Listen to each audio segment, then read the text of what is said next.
Namun pandangan ini dibantah oleh Asrul Sani yang kala itu ikut dalam proses pengesahan Undang-Undang KUHP yang baru. Jadi begini, ini sekaligus untuk mencerahkan publik kita ya, bahwa ketika pembentuk undang-undang itu siapa? DPR dan pemerintah itu membahas RKUHP ya. Salah satu yang menjadi perdebatan, dan perdebatan ini terkait juga dengan aspirasi yang berkembang di ruang publik adalah apakah Indonesia ini akan mempertahankan atau akan menghapus total hukuman mati ya. Nah, tentu kalau banyak orang aktivis LSM ya, para penggiat HAM dan segala macam pengennya negara kita itu menghapus total hukuman mati ya. Apalagi kita juga harus akui ada terpidana mati yang proses hukumnya itu tidak fair trial lah, tidak fair and just, tidak adil dan ya berkeadilan begitu ya. Nah, kemudian ada yang ingin tetap hukuman mati itu dipertahankan as is ya. Maka kemudian DPR dan pemerintah sebagai pembentuk undang-undang itu menyepakati jalan tengah. Jalan tengahnya apa? Hukuman mati tetap dipertahankan tetapi posisinya digeser. Tidak lagi menjadi hukuman pokok, tetapi menjadi hukuman yang bersifat khusus yang harus dijatuhkan secara alternatif. Apa maknanya? Maknanya itu diatur semuanya dalam pasal 100. Saya sampai hafal itu ya, pasal 100 KUHP. Nah, di sana dikatakan kalau hakim itu menjatuhkan pidana mati, itu maka harus ada alternatifnya berupa apa? Masa percobaan ya dalam bentuk pemenjaraan selama 10 tahun. Jadi tidak boleh langsung dieksekusi begitu inkrah. Itu loh. Begitu inkrah ya? Iya, katakanlah begitu inkrah pun masih harus ada masa tunggu 10 tahun ya. Nah, nanti kalau dalam masa 10 tahun itu dia berkelakuan baik ya, tidak mengulang lagi atau tidak melakukan tindak pidana apapun selama masih dalam penjara ya, termasuk nggak pakai narkoba, apalagi dagang narkoba begitu ya, tidak iya ya. Apa yang kemudian maka kalau dalam bahasa Islam saya mau bilang taubatan nasuha lah ya. Nah, maka hukumannya akan otomatis berubah menjadi hukuman pidana penjara seumur hidup. Siapa yang bisa mengubah?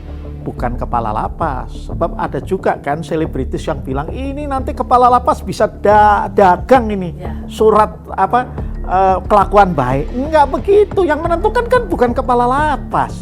Yang menentukan adalah presiden dengan keputusan presiden berdasarkan pertimbangan Mahkamah Agung. Nah, hanya persoalannya di KUHP yang baru itu dikatakan bahwa pidana mati yang bersifat atau disertai dengan masa percobaan itu harus dinyatakan dalam putusan. Persoalannya di vonisnya Pak Ferdi Sambo kan tidak ada klausula bahwa Ferdi Sambo itu akan menjalani percobaan selama 10 tahun. Oke, jadi artinya Pak Arsul menyampaikan bahwa karena tidak ada putusan dari majelis hakim menyatakan bahwa vonis Ferdi Sambo ini disertai dengan masa percobaan, itu artinya karena KUHP yang baru itu tidak bisa dijadikan alasan atau celah gitu untuk juga. lolos dari hukuman mati.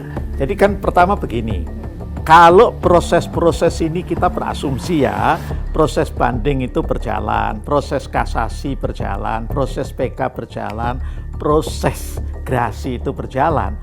Mungkin ketika semuanya itu selesai dijalani, KUHP baru sudah berlaku. KUHP baru itu akan berlaku pada tanggal 6 Desember 2025.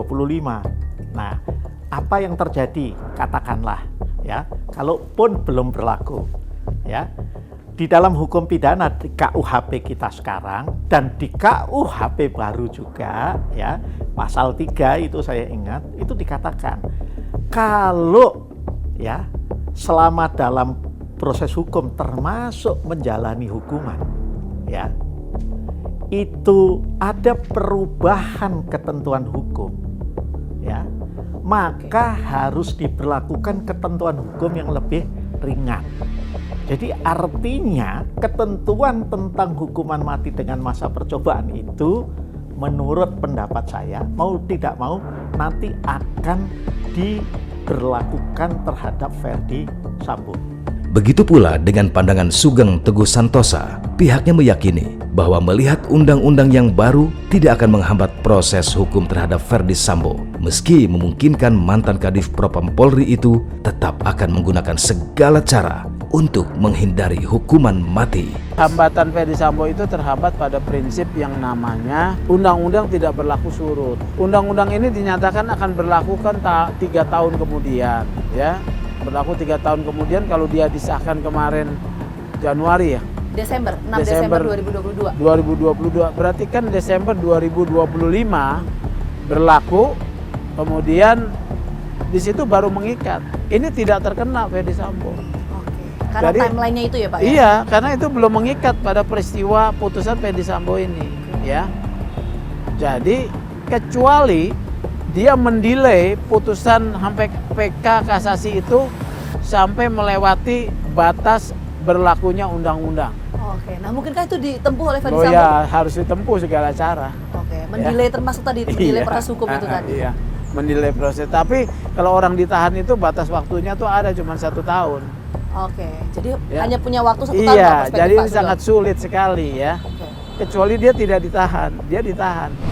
Palu Majelis Hakim resmi diketuk untuk 5 terdakwa kasus pembunuhan berencana terhadap Brigadir Yosua. Dari 5 terdakwa ini, hanya Richard Eliezer yang berstatus hukumnya inkrah atau berkekuatan hukum tetap. Sementara untuk Ferdi Sambo masih jadi pertanyaan publik. Apakah Ferdi Sambo ini bisa lolos dari jeratan hukuman mati pasca divonis oleh Majelis Hakim? Kita tentu tunggu bagaimana nasib dari Ferdi Sambo CS. Saksikan terus Fakta setiap hari Senin pukul 8 malam hanya di TV One.